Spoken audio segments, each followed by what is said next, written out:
When the fallen angels descended from heaven, they did more than just defy the divine order. They set in motion a chain of events that would forever alter the fabric of human history. But what became of their wives, the women who were granted access to forbidden knowledge and secrets from beyond the heavens? This question is a mystery shrouded in darkness and myth, and its answer might be more unsettling than we ever imagined. These women, who bore the tainted bloodlines of the fallen angels, were not just mothers to a generation of giants. They were the first witches in recorded history. Yes, the very first practitioners of dark arts, whose lineage would continue to plague humanity for generations. But with this unholy knowledge came a penalty so bizarre and terrifying that it defies explanation. According to the ancient texts, particularly the Book of Enoch, these women were transformed into sirens, creatures of the sea with a fate as dark as the depths they now called home. But there's a twist. The sirens of Greek mythology, from which our modern mermaid myths are derived, were not aquatic maidens with fishtails. The original sirens were far more sinister bird-like creatures that lured sailors to their deaths with their enchanting voices. They were predators of the skies, not the seas. If the wives of the fallen angels truly became sirens, they would not have morphed into mermaids as popular culture suggests. They would have become these terrifying bird women, harbingers of doom who stalked the ancient seas. Let's delve into the Bible, specifically Genesis chapter 6, to uncover the origins of these women and their cursed fate. The scripture recounts how the sons of God, believed by many to be the fallen angels, took human women as their wives. These unions produced the Nephilim, giants and warriors of renown, but also brought about great wickedness on the earth. God, seeing the depth of corruption, regretted creating humanity and decided to wipe out all life, sparing only Noah and his family. But what exactly happened to these women, the wives of the fallen angels? How did they transition from being human to becoming the first witches and sirens, feared across ancient cultures? This transformation is tied to the way myths and legends were woven into early Christian beliefs, subtly altering and shaping them over time. By the 4th century, as Christianity began to overshadow pagan beliefs, the literal belief in sirens, these half-woman, half-bird creatures, was discouraged. Yet, the legend persisted, evolving into a symbol of temptation and sin.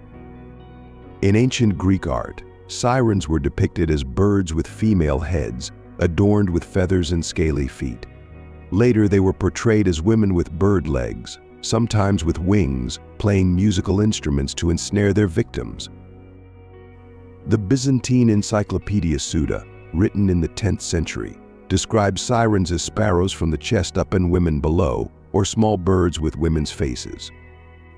This imagery starkly contrasts with the modern depiction of mermaids, suggesting that the original sirens were indeed more avian than aquatic. The transformation of these figures into alluring mermaids in later folklore might be an attempt to soften their terrifying image. However, the true horror of these beings lies in their origin as the wives of the fallen angels. These women were cursed, not only with knowledge but with a form that made them predators of the sea and sky, forever luring the unwary to their doom. Their legacy is one of destruction, their songs a reminder of the dangers of forbidden knowledge. The siren myth did not remain confined to Greece. It spread across cultures, taking on different forms. In Germanic legend, the siren became Lorelei, a spirit of a betrayed woman whose voice alone could lead sailors to their deaths on the jagged rocks below her cliff. Whether as bird women or spirits of vengeance, the essence of the siren remains the same, a beautiful, deadly lure that no man can resist. The idea that the wives of the fallen angels became sirens also raises disturbing questions about the nature of their punishment. Were they cursed to live eternally as these malevolent creatures, using the very knowledge they were given to destroy those who came too close? Or was this transformation symbolic, representing the twisted legacy they left behind, a legacy of dark magic and destruction? As we dig deeper into these myths, it becomes clear that the story of the fallen angels' wives is not just about their transformation into witches or sirens. It's about the corruption of innocence, the dangers of forbidden knowledge, and the consequences of defying divine law. The sirens, with their haunting songs, are a testament to the dark legacy of these women, a legacy that continues to echo through history.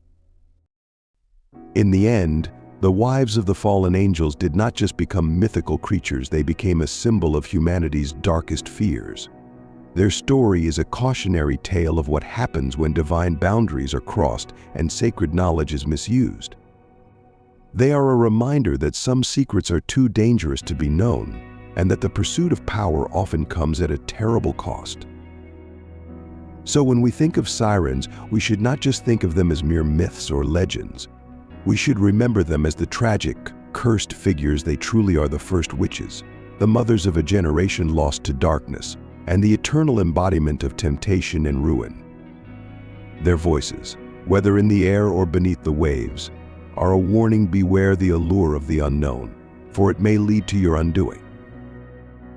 The transformation of these women into sirens is more than just a mythological curiosity. It speaks to a deeper truth about the consequences of hubris and the misuse of divine power.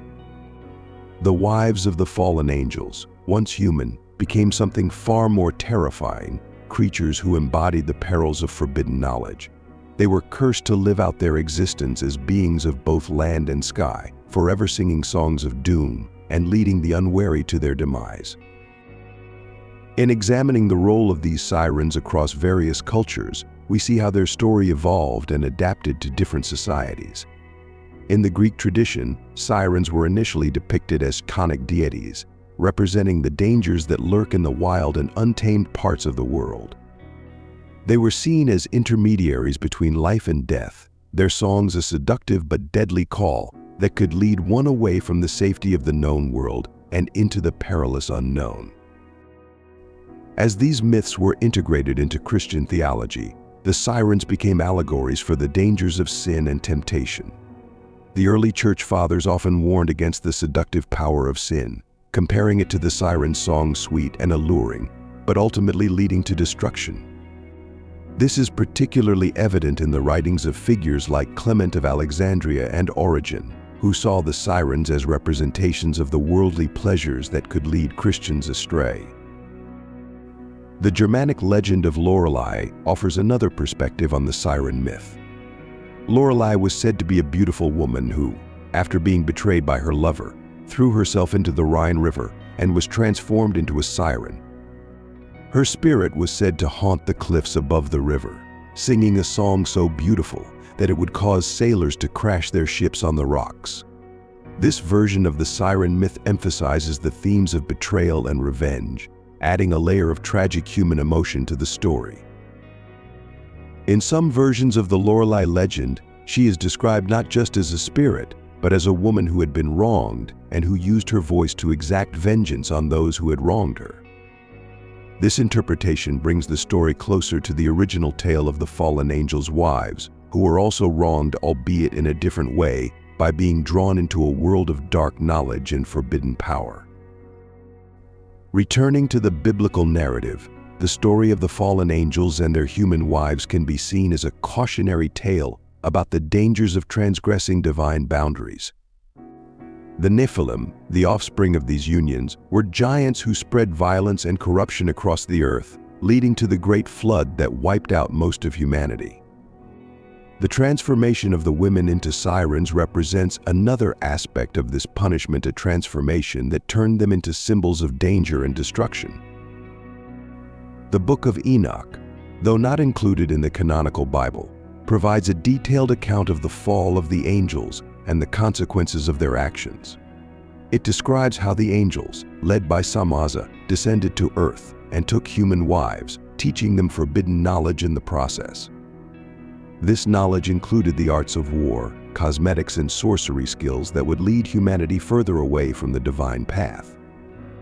The sirens, then, can be seen as a manifestation of the corruption that this knowledge brought into the world, symbolizing the loss of purity and the introduction of chaos into the human realm. The punishment of the fallen angels and their wives serves as a stark reminder of the consequences of defying divine will. The sirens, with their deadly songs, are a permanent reminder of the dangers that come with seeking power and knowledge that is not meant for humans. Their story is one of transformation of how something pure and human can be turned into something monstrous when it is touched by the forbidden. In the end, the tale of the fallen angels and their wives serves as a powerful reminder of the dangers of hubris, the perils of forbidden knowledge, and the enduring power of myth. The sirens, as the embodiment of these themes, continue to captivate and terrify, a testament to the enduring power of the stories we tell and the lessons we learn from them. Now, because they appear together in the Septuagint translations of the aforementioned Isaiah 13 verses 21 to 22 and 34:14, the siren and onocentaur are the focus of a single chapter in the Physiologus. They also occur together in several Latin bestiaries of the first family subgroup known as Bisidur. Bees remained in the waves because a wave produced Venus. The siren's bird-like description from ancient sources was preserved in the Latin version of the Physiologus, 6th century, and a number of succeeding bestiaries until the 13th century, but the mermaid shape was incorporated at some point during the interim. It was also depicted as a woman fish, mermaid, and the Bern Physiologus, dated to the mid-9th century, despite the surrounding text describing it as an avian. An English-made Latin bestiary dated 1220 to 1250 depicts a group of sirens as mermaids with fish tails swimming in the sea, despite the fact that the text indicated they resembled flying fowl, volatility habet figurum, down to their feet. Illustrations of the siren as a pure mermaid became prevalent in second family, bestiaries, and she was represented clutching a musical instrument in the classical style, but also holding what appeared to be an eel fish. One of the older codices in this set, dated late 12th century, contains an illustration of the siren mermaid holding such a fish. A counterexample is provided in which the pictured sirens, a group of 3, are bird-like and correspond to the text. The siren was occasionally depicted as a hybrid, with a human torso, a fish-like lower body, and bird-like wings and feet. While the wings of the Harley 3244 emerge from about the shoulders, other hybrid versions have the siren's wings hanging at the waist. In addition, a siren may be clutching a comb or a mirror. Thus, the comb and mirror, which are now symbols of mermaids throughout Europe, are derived from bestiaries that describe the siren as a vain creature that needs such accessories. So I think the sirens are in no way related to the wives of the fallen angels, and any form of relationship may just be a myth. Thank you for your support.